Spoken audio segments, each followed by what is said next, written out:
Yes, so there are all of these different steps, as you mentioned, and normally these would all happen sequentially. So a company would first develop the vaccine, and then they would go through the phase one, then the phase two, then the phase three, depending on the disease.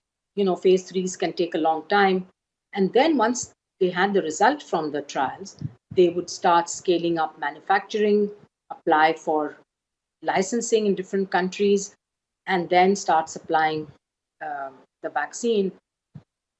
This can take years sometimes. So, again, one of the things that we have set out to do along with our partners, CEPI and Gavi, who are all working together on the vaccines pillar of the accelerator, the ACT accelerator, that I can say a little bit about later. The idea is not only to fast track the research and development of the vaccine, but also to invest in manufacturing upfront. So, making companies actually set up those manufacturing plants in different parts of the world so that you can also scale up very quickly.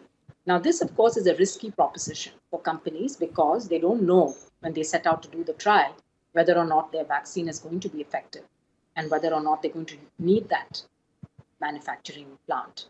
But because we can't afford to wait, uh, it's absolutely imperative that many of these candidates have that manufacturing capacity built now. And if it's not used for this vaccine, perhaps it could be repurposed for another vaccine. So that's on the manufacturing side and the scaling up and the scaling out. But then, as you said, there's also the preparation that countries need to do. The regulators need to be prepared for the dossiers that are going to be coming in. And the ministries of health that are actually going to undertake the vaccination programs also need to prepare. They need to have a clear plan, a strategy, a policy. They need to have their logistics in place, the cold chains, and other supplies. You need needles and syringes, you need refrigerators, and you need an engagement plan, depending on which segments of the population you're going to vaccinate. And as you know, Margaret, this vaccine, we're going to be targeting adults. Most countries have a vaccination program that targets children. So it is very unusual to be vaccinating large uh, adult populations. So no country does that at the moment. So for every country, this is going to be a challenge. How are we going to reach those people? How are these vaccination campaigns going to be carried out successfully?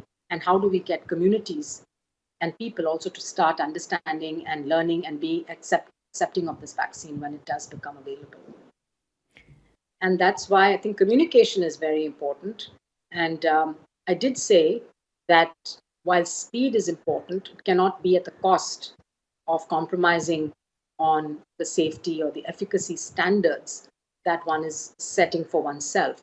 And so it's not the case that the first vaccine is going to be rushed through into injecting millions of people without having established the fact of whether it's really protecting you and whether it's safe enough for use in large populations.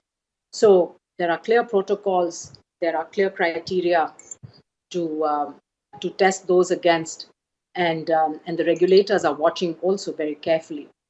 So I think people can be confident that when regulators, the WHO, etc., say that a vaccine can be used for people to protect against COVID-19, that we would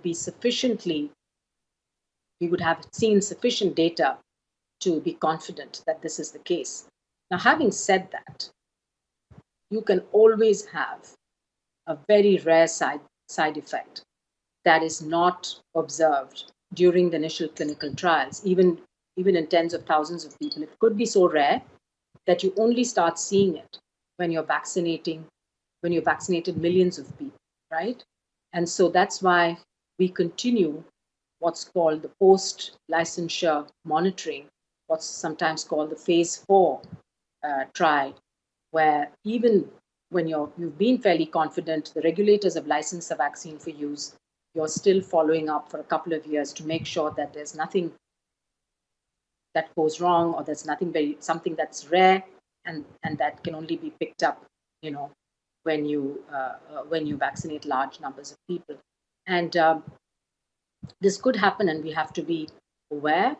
but it also means that we look at the safety benefit ratio of anything, whether it's a drug or a vaccine. You always have to consider the benefits and potential risks and take a call. So everything will be done exactly according to the way it's supposed to be done when a new vaccine or drug is developed. There will be no corners cut. And the only way that we accelerate this whole process is by these overlapping phases I talked about, overlapping phase 1 and 2, phase 2 and 3, and preparing ahead for regulatory harmonization, licensing, and preparing ahead for manufacturing, preparing ahead for the policy and the delivery. So you can do all that planning in advance to cut the time, but not cut the time for the trial that's needed to establish the safety profile.